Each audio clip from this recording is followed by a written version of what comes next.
भारत की खिताबी जीत पर झूमा हिंदुस्तान, 10 मिनट तक वंदे मातरम से गूंजता रहा आसमान। स्टेडियम में खड़े होकर ताली बजाती रही सोनम, घुटनों पर झुककर सलाम करने लगी भीड़।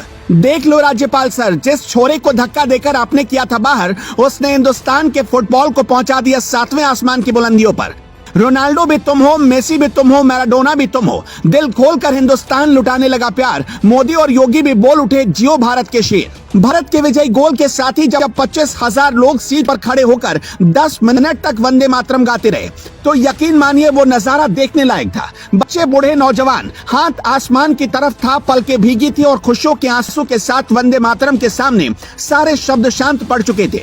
मैदान पर हिंदुस्तान का मैराडोना अपनी जादूगरी से देश को उस मुकाम पर पहुंचा चुका था जिसकी सपने में भी कल्पना नहीं की होगी किसी ने। हाँ, ये उसी खिलाड़ी के लिए था जिसे 1 साल पहले एक फुटबॉल टूर्नामेंट में फोटो खिंचवाने के खातिर राज्यपाल सर ने धक्का देकर फ्रेम से बाहर कर दिया था। जब फीफा वर्ल्ड कप में अर्जेंटीना ने जीत हासिल की और मेसी को गोल्डन बूट मिला, तब भारत की फुटबॉल टीम दुनिया की 100 टीमों में भी नहीं थी, लेकिन आज बन चुकी है। और तो छोड़िए, सियासत की शर्मखोरी ने जिस फुटबॉल को रसातल में धकेल दिया, हिंदुस्तान के मैराडोना ने उसी फुटबॉल को रसातल से खींचकर 7वें आसमान के शिखर पर पहुंचा दिया। स्टेडियम में मौजूद 25,000 लोग जब सुनील छेत्री के लिए ताली बजाने लगे, तो उसके शोर के आगे सारे शब्द फीके पड़ गए। इस विजयी गोल की विजय गाथा सुनेंगे तो आपका सीना 56 इंच हो जाएगा। सैफ यानी कि south Asian football federation cup को हिंदुस्तान ने 5-4 से जीत लिया। बहुत दिनों बाद ऐसी खुशखबरी आई थी, लिहाजा आंखों में खुशियों के आंसू होना लाजमी था। फाइनल में भारत का मुकाबला कुवैत से हो रहा था। बेंगलुरु के श्री कांतिवीरा स्टेडियम में खेले गए कशमकश पर इस मुकाबले में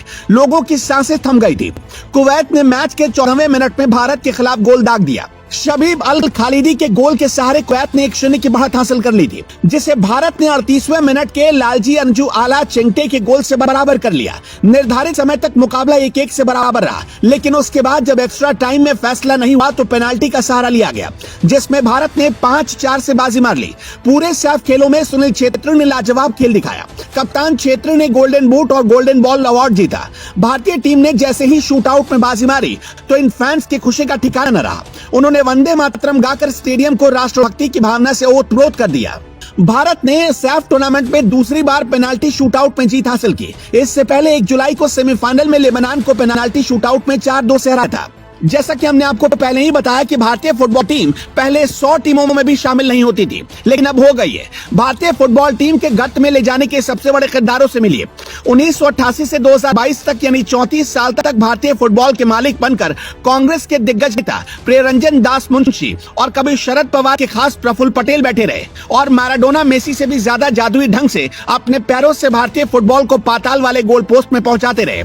भारत में मेसी, रोनाल्डो और एम्बापे जैसे प्लेयर कब बनेंगे? इसका सबसे सरल जवाब है कि जब तक फुटबॉल राजनीति से बाहर नहीं आ जाएगा और जब तक कोई प्रॉपर प्लानिंग तैयार नहीं हो जाएगी, तब तक भारतीय फुटबॉल टीम अच्छा नहीं कर पाएगी। मोदी हो या मनमोहन सिंह, सरकार कांग्रेस की हो या बीजेपी की, आजादी के 75 साल बाद भी फुटबॉल को लेकर हमारे पास प्लानिंग नहीं है। नतीजा कि बहुत सारा टैलेंट होने के बाद भी फुटबॉल में हम जीरो हैं। यूरोप हो या साउथ अमेरिका, ये 15 साल आगे की प्लानिंग करते हैं। इसका भी एग्जाम्पल देखिए। फ्रांस की तरफ से जब वर्ल्ड कप खेला जा रहा था तो एम्बापे ने गजब का खेल दिखाया और गोल्डन बूट जीत ले गए। उनकी उम्र सिर्फ 23 साल थी। एम्बापे ने अपनी तैयारी 8 साल की उम्र से शुरू कर दी थी। वो 7 साल की उम्र से फुटबॉल खेलने उतर गए थे। लेकिन भारत में हाल ये है कि भोज होने पर ही लौकी की रुपाई होती है। वर्ल्ड कप आपके घर में बनने वाली खिचड़ी तो है नहीं, उसमें प्रॉपर प्लानिंग की जरूरत पड़ती है।